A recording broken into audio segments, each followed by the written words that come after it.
Hello mga kaswak! Welcome to Swak Tech.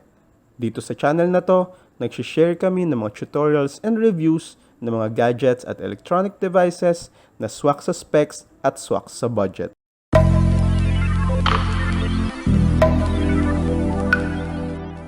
Alright mga kaswak, hawak na natin ngayon ng Redmi Note 7. Nabili natin to last Lazada birthday sale noong March 27.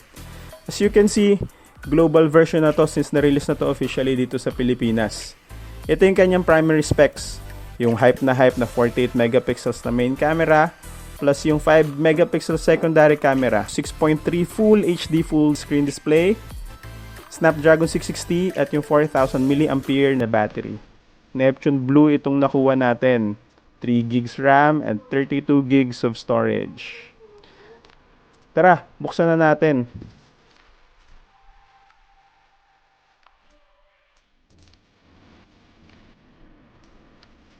Out of the box, meron tayo nitong little box na merong manuals, warranty card at free case.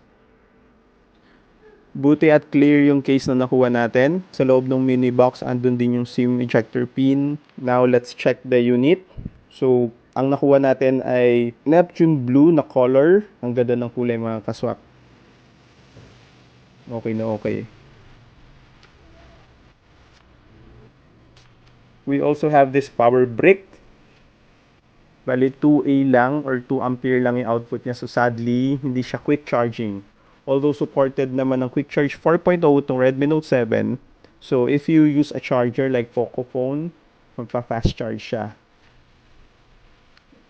Then we also have syempre yung standard na USB Type-C cable. So that's it. Yun yung laman ng ating box. Okay, after unboxing, check na natin yung unit. We have Neptune Blue na variant. Kita nyo medyo nagsha-shine siya. Gradient color siya, medyo fingerprint magnet. Sa gantong klase kasi dahil glass yung cover niya. Gorilla Glass 5 pala to by the way. Front and back. So medyo ma-prevent yung ating unit na magasgasan. So start natin dito sa bottom. Kung makikita nyo, meron tayo ditong dalawang speaker grills. Yung isa is for the microphone, yung isa is for the actual speaker. Then, meron na rin tayong USB Type-C. Dito sa kanyang right side, nandito yung ating power button. Dito rin yung ating volume rocker. Ayan. Sa top part naman, meron tayo ditong IR blaster. Gamit natin as a remote control. Yan. Tapos, of course, we still have the 3.5mm jack. Tapos, yung speaker grill. Sa kabilang side, andito pala yung ating SIM card tray. Sa likod naman, andito yung ating fingerprint scanner. Then, we have the flash. And, of course, yung dual setup natin na camera. Ito yung pinaka nakaka-hype dito sa Redmi Note 7. Meron tayo ditong 48 megapixels camera. Yung isa ay 5 megapixels.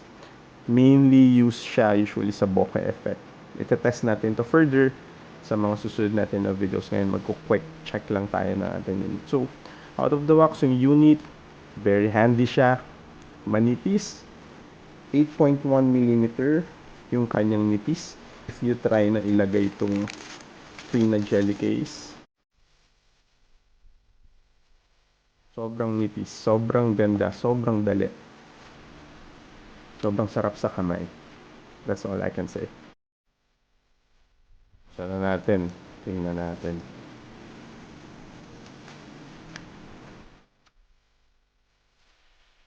Meron tayong speaker dito sa taas, then yung speaker din sa baba.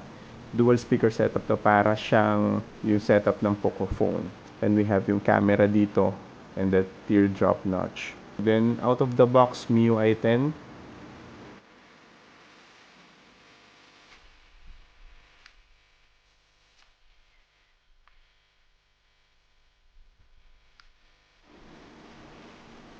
Yan.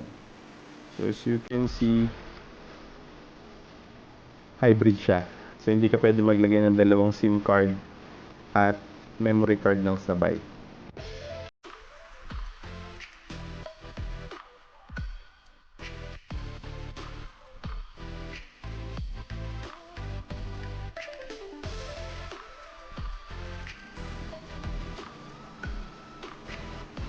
Setup complete.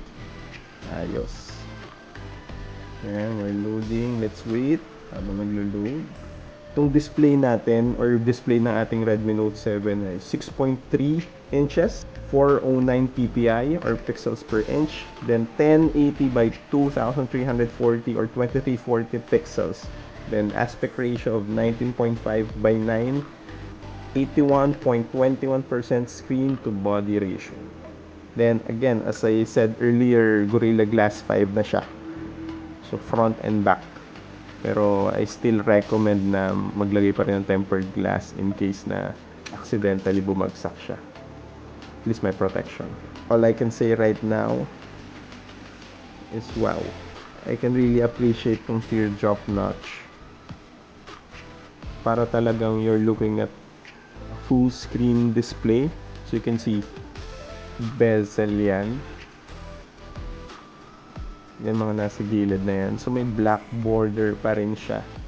Then ito sa gilid. So hindi talaga siya yung as in bezel-less. So let's have a quick check sa kanyang settings. Out of the box, MIUI 10 stable version.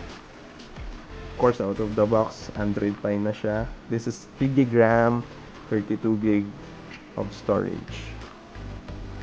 Let's have a quick check ng ating camera. Nagmamalaking camera ng Xiaomi, 48 megapixels and AI. Ayan. So as you can see, this is sample shot. Kung mapapansin nyo,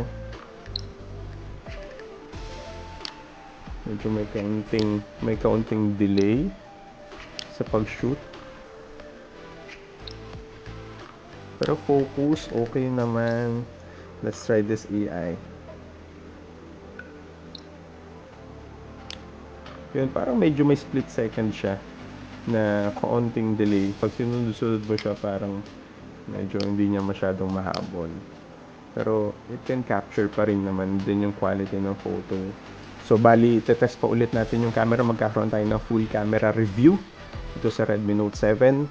This is just a quick unboxing and quick check ng kanyang specs and then yung itsura, physical features ng Redmi Note 7. So that's it mga kasok. Maraming salamat for watching. Stay tuned kasi i-review pa natin to. Lalagyan pa natin to ng mga apps for full test, full gaming test, then camera test.